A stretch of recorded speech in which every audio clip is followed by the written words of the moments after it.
I need everybody to help share this video today. Comment, like this video, share this with your friends because still to this day, the victim has never gotten justice. Everybody knows who could be the main suspect, but this person was never brought to trial because of loopholes in the law. I'm so surprised that there's no other YouTubers that I could find who talked about this case. Only a famous documentary, 48 Hours, that covered it. I look a little bit experimental today. I tried to do some blue makeup and go along with this funky blue top. It's super cute. And if you guys follow me on TikTok and Instagram, you guys know I always bring the trendy outfits to you guys. We're gonna be talking about victim Carolyn today. She was an English teacher in South Korea and she was brutally murdered. So Miss Carolyn was teaching English in Nepal, Japan before she came to Korea. People describe her as being a very cheerful, funny, adventurous, and she loved to explore. While she was teaching English in Japan, she even met a man named Tomoyuki. The two fell in love and he even proposed to her and they were supposed to get married. Just before their love grew into something even bigger, she took a job in South Korea teaching English again. She joined a group of English teachers in South Korea and they said that she immediately became friends with everyone, and that's just how she was. Funny, bubbly, and just a big personality. I remember when I was young, and very young when I was in Korea, like 6, 7, 8 years old,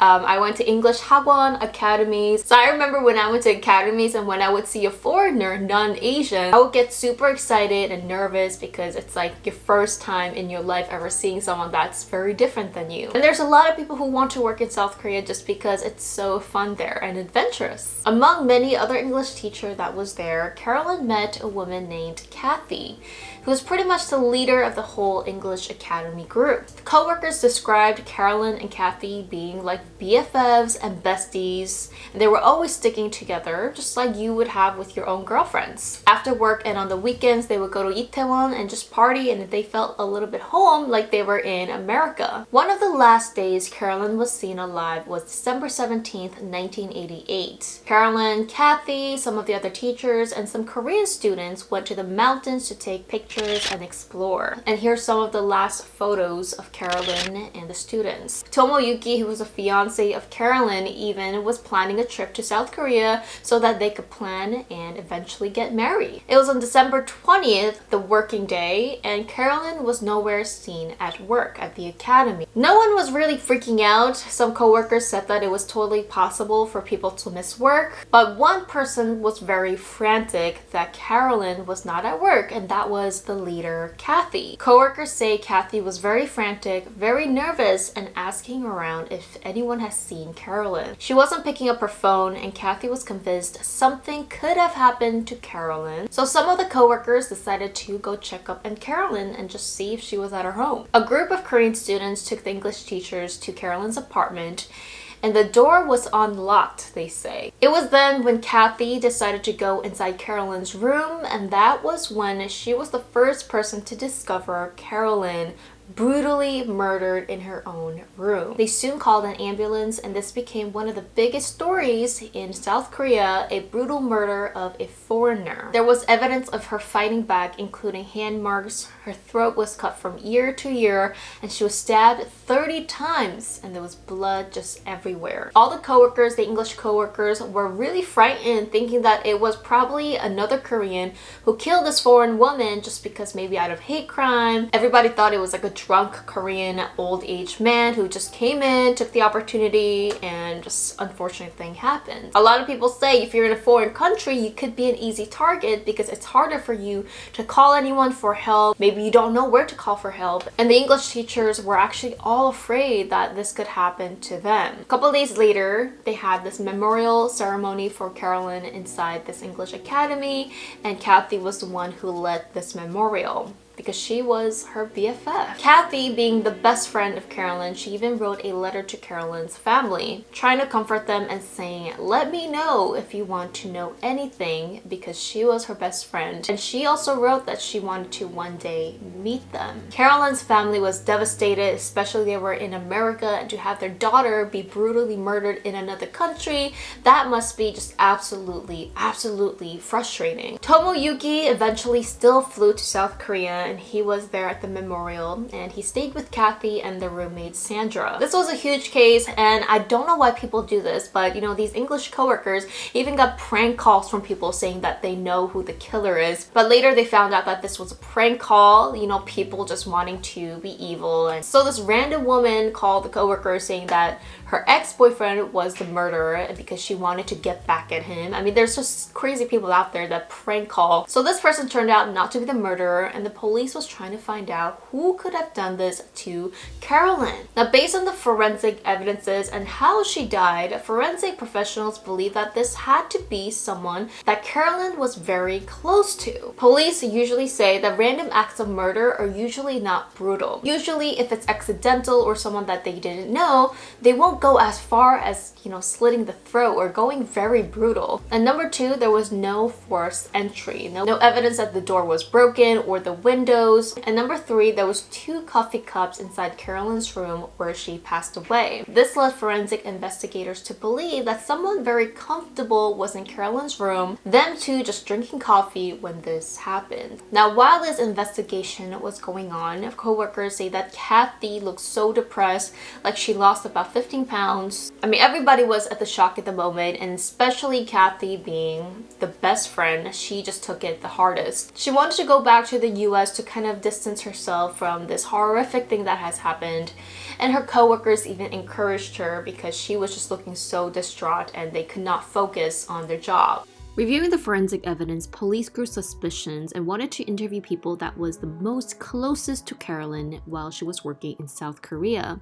And the closest people was Kathy and Sandra. Sandra was Kathy's roommate. Now, right around this time, Kathy actually left back to the US, and the police were only able to interview Sandra. Investigators started questioning Sandra and asked her if she had anything to do with Carolyn's murder. The investigator said that she paused for 30 seconds and then just said no, which is really odd. Like, why would you have to pause to say that? Sandra eventually had to take a lie detector test, and when asked if she knew the murder weapon or where this murder weapon was, she replied no, and she failed the lie detector test. This is when Sandra started confessing to everything that she knew about Carolyn's murder. Now, shockingly, Sandra started to confess something that no one believed would ever happen. She claimed that one night Kathy came home telling her that she killed Carolyn. Sandra claimed that she was in disbelief that this has ever happened, and that they both decided to go to Carolyn's apartment, where indeed Sandra saw the body of Carolyn. This is when Kathy told Sandra to help her to make it look like it was an intruder and that it was accidental. And for some reason, Sandra says that Kathy manipulated her. Let me know what you guys think of this manipulation, but that she manipulated her to help her to make it look like it was an accident or that it was a robbery gone wrong. So they threw Carolyn's stuff all around the floor, threw away the murder weapon, and next, what happened is crazy. Now, for some odd reason, at first, Sandra confessed to the police that it was her who cut the throat of Carolyn, just in case that she was alive and that they both get in trouble. Sandra also said that she cleaned up the knife that Kathy used to first murder Carolyn. Now, later on, Sandra retracted these statements, saying that these were just memories implanted into her brain during the police interrogation. I think this means that the police was really grinding down on her, and being under intense pressure and interrogation, she just confessed to something that she didn't do. That's what she's possibly claiming, so who knows if she actually did this or not, or who's telling the truth. Eventually, Sandra pled guilty and was charged for her harboring a criminal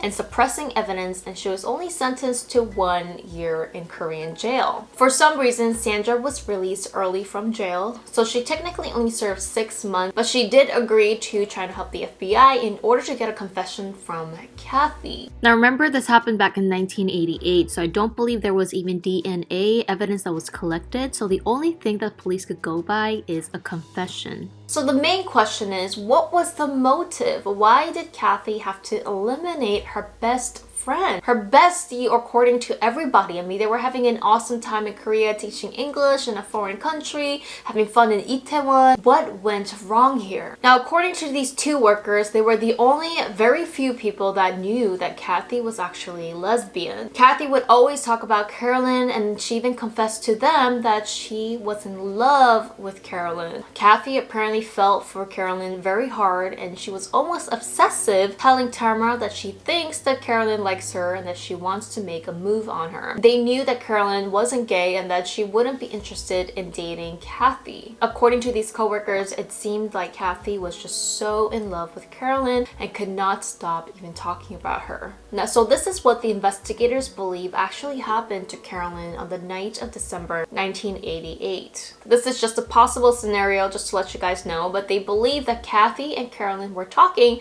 inside Carolyn's room that night, and Kathy started to confess to Carolyn that she wanted to advance their relationship and wanted more than friends. Police say that they believe Kathy leaned in for a kiss to Carolyn, and this is when Carolyn rejected, and Kathy all of a sudden snaps and she decided to just get rid of Carolyn. She could not control her emotions and feelings, and for some reason decided to end her life. I can't even imagine the shock that Carolyn would have at that moment, seeing your best friend in a foreign country trying to attack you because you did not want to advance the relationship. If this story is true, it's just mind-boggling how someone, just because they rejected you, that you would lash out like that. Police were now firm that it was Kathy who has murdered Carolyn, and the Korean police requested Kathy to be extradited back to South Korea for questioning and trial. But because in 1980s, during this time, there was no extradition treaty between US and South Korea, and therefore she couldn't be forced to be extradited back to South Korea. And obviously she's not going to be willingly come to the US, according to what has happened. When Carolyn's family went to the police, they told them that they could not arrest her because she didn't commit the crime on US soil. Again, back then there was no law saying that a US citizen who killed another US citizen in a foreign country could be trialed in US. There was no law apparently back then. I don't know why, but family of Carolyn were devastated, and the father was trying to do everything that he can to get some kind of media attention so that the police would care enough to try and get Kathy. Due to the family's hard work, they were eventually able to get the police to interrogate Kathy. Now, when she was questioned, Kathy claimed that she did not murder Carolyn and that her roommate Sandra's confessions were all lies, and that she was never in love with Carolyn. But she took a lie detector test and she was found to be deceptive, meaning she failed the lie detector test. Now, this is not enough evidence to convict anyone, so the FBI got the help of Sandra, and she decided to try and get a confession out of Kathy. So Sandra claimed that she had a recorder set by the FBI in her clothing. She went to Kathy's house, and the first thing Sandra asked was, "How could you have killed Carolyn?" Kathy just dismissed her and said, "I don't know what you're talking about," and just closed the doors. It's been 30 years and no suspect, nobody was brought to justice in connection to Carolyn's death. Carolyn's family had no choice and they were devastated, but they did fight for their daughter, and eventually in 1994 there was a law passed where US citizens can be prosecuted if they commit a crime in another country. And yes, finally now there is an extradition treaty between US and South Korea. Now, a lot of you guys might be asking, well, can they extradite Kathy now? Now, unfortunately in Korea, regarding Carolyn's case, the statute of limitation has expired. And apparently, according to Carolyn's family, the South Korean police told them that all the evidence was destroyed. What? I don't know how that's possible. I thought they were supposed to keep all the files just in case that a case gets revealed later on. If you guys work in the police enforcement, let me know if this happens where they just like shred the papers and get rid of evidences if it's been too long. But anyway, due to all these circumstances, it is highly unlikely, professionals say, that Kathy will ever be extradited back to South Korea. What is Miss Kathy doing now? She apparently has been living a quiet life in Washington. At first, Kathy declined an interview with 48 Hours, claiming that this was a painful memory and that she did not want it to be brought back. So, like Savage, 48 Hours decided to go to the school that she was working in, and she apparently is a counselor in Western Washington University. So she's been working here for about 20 years, living just a quiet, comfortable life. So basically, the documentary crew barges into the school. Kathy has no idea that these people are coming to interview her. The host tells her that the investigators strongly believe that she murdered Carolyn, and that's when Kathy gets very nervous and says, I have to say I'm innocent and I don't know what happened. And that she failed the polygraph test back then because she was traumatized about the situation. She then went to say that possibly Sandra was the one who murdered Carolyn. You could see her licking her lips, kind of really extremely nervous. Now this could be because you have like a news crew with cameras and people just barging in all of a sudden asking you about a murder that happened 30 years ago. And yes, you could be nervous, but if you guys are one of those behavior professionals, let me know what you guys think about this interview. This is a statement from Washington University. They stated that they had no problems with Kathy for the last 20 years that she has worked with the university. So the question that I have is, who do you think did it? Who murdered Carolyn? And the question that the documentary also had was, if Kathy was the suspect, do you think she could lash out again? I mean, she is quite older now, but do you think it's possible she could commit another crime? Still till this day, Carolyn's family is searching for answers and trying to find any ways that they can do to bring these people into justice. Like I said, there was no other YouTubers who have covered this story, at least that I could find. But if we get enough awareness, we can help solve these cases, you guys. And if you guys are early to my videos, I always reply to my early birds. Have a magical day, you guys.